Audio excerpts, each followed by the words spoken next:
Let's be honest, mate. Your mind won't shut up. And every self-help trick you've tried has probably made it worse. It feels like there's a 24/7 civil war raging inside your head, doesn't it? You've got this anxious manager living rent-free up there, desperately trying to schedule, control, and fix everything. And then there's, well, you, the part that just wants a bit of bloody peace. But every podcast, every book, every guru tells you the same thing. You must control your thoughts. You must silence the anxiety. You must force positivity. Rubbish. Absolute rubbish. And you're exhausted, aren't you? You're exhausted from the relentless self-improvement treadmill. You've done the work. You've sat on the meditation cushion, trying to watch your breath, while your mind screamed at you about that email you forgot to send. You've tried the journaling, which just turned into a neatly written list of all your fears. You've stood in the mirror repeating affirmations that feel like a lie. I am calm, I am peace, while your heart is pounding out of your chest. It's like trying to fix a delicate watch by hitting it with a hammer. The harder you try to fix it, the more jittery and broken it becomes. And that's the real kicker, isn't it? It's not just the anxiety. It's the shame. It's that deep, quiet voice that whispers, I'm failing at this. I must be fundamentally broken. Everyone else seems to be getting it. What is wrong with me? That's the pain we're here to talk about. That feeling of being a failure at your own healing. Well, let me sit you down and tell you something, mate to mate. You are not broken. You're not faulty hardware. You are not a machine that needs repairing. What's broken is the premise. The entire idea that you are something that needs fixing in the first place. So, here's the thought I want to leave you with. What if that relentless effort to get rid of your anxiety is the very thing that fuels it? What if that busy manager in your head, the one who's trying so hard to fix you, is actually the one causing all the chaos? That manager is the chaos. It's the entire source of the problem, because that manager believes in the great social illusion, the one lie that keeps us all running in circles, that your mind is a broken machine and your job is to be its mechanic. The entire self-help industry is built on this premise. They sell you the tools. They give you the manuals. Buy this 5-step plan.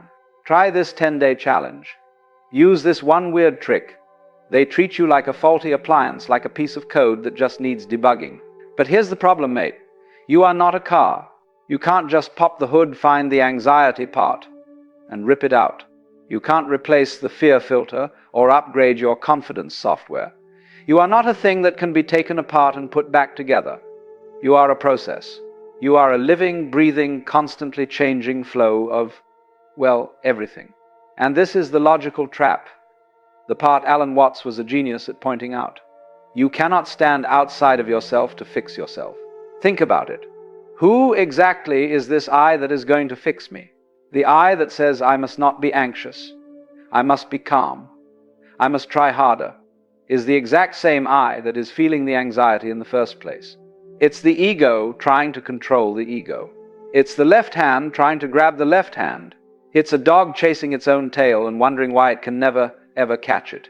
It's a perfect closed loop. The anxiety arises, and then the fixer, your manager, arises, creating anxiety about being anxious. Now you don't just have one problem, you have two. And the fixer is proud of itself because it just gave itself a new, very important job. The harder you try that impossible task, the worse it gets.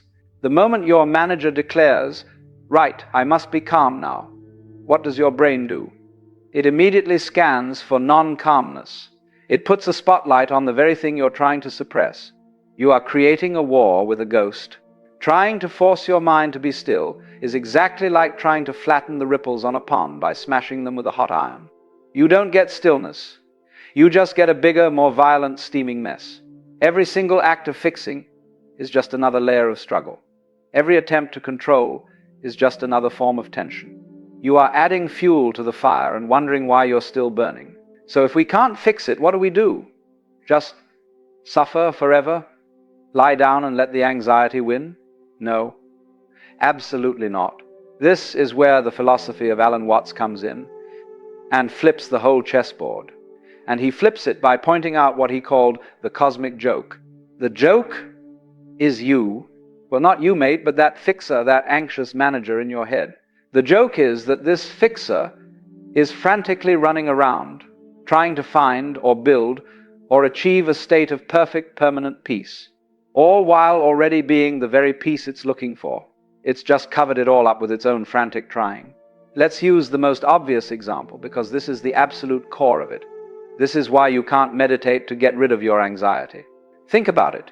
You sit down, you close your eyes, and your manager says, "Right, mission brief. Eliminate all anxious thoughts. We must achieve calm." So what does it do?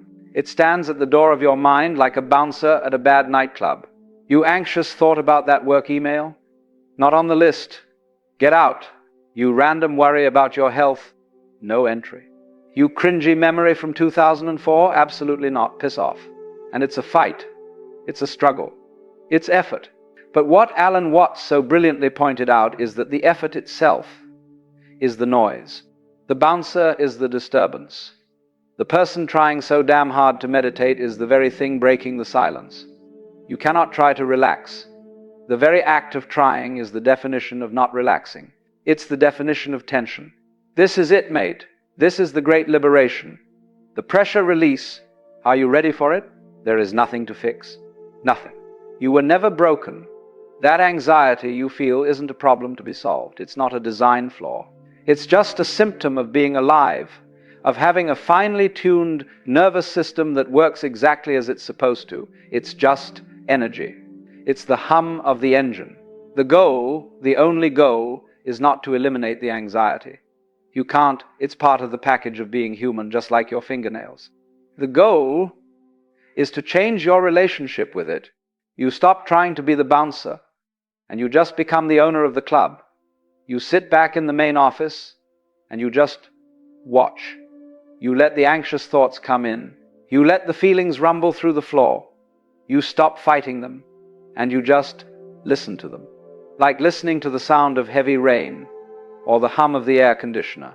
It's just there. It's not bad, it's not wrong. It just is. The anxiety itself is just a sensation. It's just raw energy. It's that fixer, your manager, that grabs it, judges it, panics about it. And that's what turns it into suffering. The fixer is the real problem, not the feeling. This is a massive shift, isn't it? It's the difference between being in the fire and watching the fire. And it's a moment of profound relief when you first truly get it. So, let's talk about that. What was the moment you realized that trying harder was actually making things worse? When did you first get that little glimpse that the fixer itself was the con artist? Share your story in the comments, mate. We're all in this together, and we've all been that bouncer. Now, I know what you're thinking. That sounds great, mate. Lovely. Just stop trying. Change your relationship. Be the club owner. It sounds wonderful, doesn't it? It sounds like a beautiful, poetic, abstract idea for an Instagram post. But how the hell do you actually do that when it's 3 o'clock in the morning, your heart is pounding, and your mind is screaming that you're about to lose your job and everyone hates you? This is where those other fluffy videos stop. They just tell you to be the sky and let the clouds pass by. That's not a technique, that's a bloody postcard. It's useless. We're not doing that. We're going to go deep. We're going to dive into the how-to, the applied Alan Watts. Right. So, the how-to, because, as we said, telling an anxious person to just be the sky is lovely, poetic, and completely bloody useless when you're stuck in traffic and late for a meeting. That's a postcard, not a strategy. This is the practice. This is the part where we get our hands dirty. These aren't fixes. These are practices. In the same way you practice guitar, you're training your awareness to stop getting suckered into the Civil War. Here are 3 practical, applied exercises straight from the heart of this philosophy. First one, name the play. The next time that big, familiar, anxious thought pops up, you know the one, your greatest hits playlist. Like I am going to completely stuff up this presentation, and everyone will finally know I'm a fraud, instead of leaping onto the stage with it. Instead of believing it or arguing with it, you are just going to calmly label it. Like a critic in a theater. Ah, yes, the imposter syndrome show is on again, my favorite. Or, oh look, the everyone is going to leave me drama is starting. Classic. Ah, the I'll never have enough money tragedy. A bold choice for a Tuesday morning. Do you see what you just did? You've stopped being the actor on the stage, getting pelted with tomatoes. You've become the audience. You've created a tiny, beautiful bit of space. You are no longer in the play, you are watching it. And the moment you are watching the thought, you are not it. You have broken the spell. You've stopped identifying. Second technique, feel. Don't think. This one is vital, because your manager hates this one. When that spike of anxiety hits, your fixer wants to think its way out. It wants to build a story, a 5-point plan, a list of why this feeling is bad and how to get rid of it. You are going to ignore all of that. You are going to drop out of the story in your head and into your body. Get forensic about it. Where is it? Exactly? Is it a tightness in your chest? A cold pit in your stomach? Is it a hot prickling feeling in your shoulders? Is it vibrating? Is it heavy? Just get incredibly non-judgmentally curious about the pure physical sensation. Don't call it bad. Don't even call it anxiety. Just, that's a tight, hot feeling right behind my breastbone. Fascinating. Approach it like a scientist, not a judge. Approach it like an alien experiencing this particular human sensation for the very first time. The second you get curious, you stop resisting. And as Alan Watts so brilliantly taught, it's the resistance to a feeling, the desperate, panicked attempt to escape it, that turns a simple, neutral sensation into profound suffering. And the third one, my personal favorite. This is the as-if game. This is where you really start to play. You act as if you are the big, you the universe, God, the great self, the mindful mate, whatever word you want to use. And you are watching this little human character, the mate, that's you, going through their day. And you watch this character with a sense of amusement, a sense of deep, compassionate, knowing humor. So when the anxiety hits about money or a relationship, the big you just watches, leans back in its chair, and smiles, like you'd watch an actor in a really tense movie. And you think, oh, look at that! The mate is doing that fascinating, worrying about the future thing again. How interesting. Look how tense this little character is getting. What will they do next? It sounds silly, but it is an incredibly powerful way to diffuse the seriousness of it all. It puts the whole thing in perspective. It's just a show. It's just a dance. Now, look, none of these techniques are about eliminating or curing the anxiety. That's the old game. This is training. This is like weight training for your awareness. You are training yourself moment by moment to stop identifying with the noise. You are training yourself to stop being the bouncer and just become the space. You're training yourself to peacefully resign from that bloody civil war. And when you finally stop fighting, when you lay down your weapons and just let the noise be, you begin to realize a final profound truth that's been waiting for you all along. That truth is this: you were never broken to begin with.